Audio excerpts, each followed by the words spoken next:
விடுதலை சிறுத்தைகள் கட்சியின் சார்பில் திருச்சிராப்பள்ளியில் மதச்சார்பின்மை காப்போம் பேரணி நடைபெற உள்ளது. வக்ஃப் திருத்த சட்டத்தை திரும்பப் பெற வலியுறுத்தியும் அரசமைப்பு சட்டத்தின் உயிர்மூச்சு கோட்பாடான மதச்சார்பின்மையை பாதுகாக்க வலியுறுத்தியும் இந்த பேரணி ஒருங்கிணைக்கப்படுகிறது. விடுதலை சிறுத்தைகள் மட்டுமின்றி அனைத்து தரப்பு ஜனநாயக சக்திகளும் இதில் பெருவாரியாக பங்கேற்று சிறப்பிக்க வேண்டும் என்று அழைப்பு விடுக்கிறோம். நீண்ட இடைவெளிக்கு பிறகு திராவிட முன்னேற்றக் கழகத்தின் பொதுக்குழு இன்று மதுரையிலே கூடி நடைபெற்று கொண்டிருக்கிறது. இது வரலாற்று முக்கியத்துவம் வாய்ந்த ஒன்றாக அரசியல் அரங்கில் கவனிக்கப்படுகிறது. 4 ஆண்டு கால திமுக அரசு அனைத்து தரப்பு மக்களின் நன்மதிப்பையும் பெற்றுள்ளது. எண்ணற்ற பல புதிய திட்டங்களை அறிமுகப்படுத்தி வெற்றிகரமாக நடைமுறைப்படுத்தி வருகிறார் தமிழ்நாடு முதலமைச்சர் மாண்புமிகு மு.க. ஸ்டாலின் அவர்கள். ஆகவே அவருடைய தலைமையில் இயங்கக்கூடிய மதசார்பற்ற முற்போக்கு கூட்டணி இந்த தேர்தலில் மீண்டும் மக்களின் பேராதரவோடு வெற்றி பெறும் என்று நான் பெரிதும் நம்புகிறேன். சத்தீஸ்கர் மாநிலத்தில் மாநில அரசும் இந்திய ஒன்றிய அரசும் இணைந்து நக்சல்களை ஒழிக்கிறோம் என்கிற பெயரில் பழங்குடி மக்களை வேட்டையாடும் நடவடிக்கையில் ஈடுபட்டுள்ளனர்.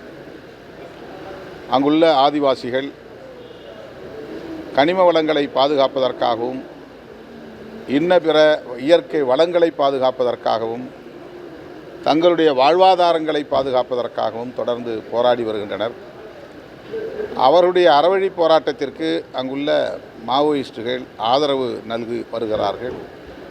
இதனால் நக்சல்வாதிகளை அழித்தொழிக்கிறோம் என்கிற பெயரில் இந்திய ஒன்றிய அரசு மற்றும் சத்தீஸ்கர் மாநில அரசு இணைந்து ஹெலிகாப்டர்களில் பறந்து காடுகளில் வசிக்கும் மக்களின் மீது குண்டுமழை பொழிகிறார்கள். ஒரு நாளைக்கு 20-30 பேர் கொல்லப்படுகிறார்கள்.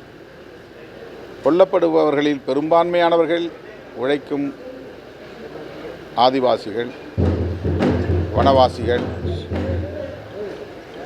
மாவோயிஸ்ட் இயக்கத்தினுடைய பொதுச் செயலாளர் பசவராஜ் அவர்கள் அண்மையிலே கொல்லப்பட்டிருக்கிறார். அவர்களோடு பேச்சுவார்த்தை நடத்துவதற்கு மாறாக அந்த மண்ணின் மைந்தர்களான பூர்வீக குடிகளான பழங்குடி மக்களிடையே பேச்சுவார்த்தை நடத்துவதற்கான எந்த முனைப்பையும் மேற்கொள்ளாமல் அழித்தொழிப்பு நடவடிக்கையில் ஈடுபட்டு வருவது கடுமையான கண்டனத்திற்குரியது. விடுதலை சிறுத்தைகள் கட்சி வன்மையாக கண்டிக்கிறது. இதனையொட்டி நாளை இடதுசாரி இயக்கங்களும் விடுதலை சிறுத்தைகள் கட்சியும் இணைந்து கண்டன ஆர்ப்பாட்டம் ஒன்றை நடத்துகிறோம். எழும்பூர் ராஜரத்னம் ஸ்டேடியம் அருகே நாளை மாலை 4 மணி அளவிலே இந்த ஆர்ப்பாட்டம் நடைபெற உள்ளது. இந்திய கம்யூனிஸ்ட் கட்சி, மார்க்சிஸ்ட் கம்யூனிஸ்ட் கட்சி, இந்திய கம்யூனிஸ்ட் கட்சி, மார்க்சிஸ்ட் லெனினிஸ்ட் மற்றும் விடுதலை சிறுத்தைகள் கட்சி, இதர கம்யூனிஸ்ட் இயக்கங்கள் என்று அனைவரும் ஒன்றாக சேர்ந்து ஆபரேஷன் ககர் என்பதை உடனே கைவிட வேண்டும். பழங்குடி மக்களின் தலைவர்களோடு பேச்சுவார்த்தை நடத்துவதற்கு மாநில ஒன்றிய அரசுகள் முன்வர வேண்டும் என்று வலியுறுத்துகிறோம். அங்கே ராஜ்யசபா எம்பி தேர்தலில் சீட்டு கொடுப்பாங்கன்னு எதிர்பார்க்கப்பட்ட நிலையில் இப்போ அவங்களுக்கு சீட்டு வழங்கப்படலை. இது குறித்து உங்களுடைய பிரச்சனை, அவர்கள் என்ன பேசினார்கள், என்ன ஒப்பந்தம் போட்டார்கள் என்று நமக்கு தெரியாது. ஆனால் தேமுதிக தரப்பிலே ராஜ்யசபா எங்களுக்கு ஒதுக்குவதாக அப்போது வாக்குறுதி அளிக்கப்பட்டது. அவ்வாறு அதிமுக நடந்து கொள்ளவில்லை என்று கருத்து சொல்லியிருக்கிறார்கள். அதிமுக தரப்பில் அடுத்த முறை இந்த வாய்ப்பை தருவோம் என்று கூறியிருப்பதாக தெரிகிறது. இது அவர்களுக்கு இடையிலான பிரச்சனை. இதில் மேற்கொண்டு கருத்து சொல்ல எதுவும் இல்லை. பிளே ஸ்டோர் மற்றும் ஆப் ஸ்டோரில் இருந்து பாலிமர் செயலியை QR கோடு மூலம் பதிவிறக்கம் செய்யுங்கள். செய்திகளை உடனுக்குடன் பெறுங்கள்.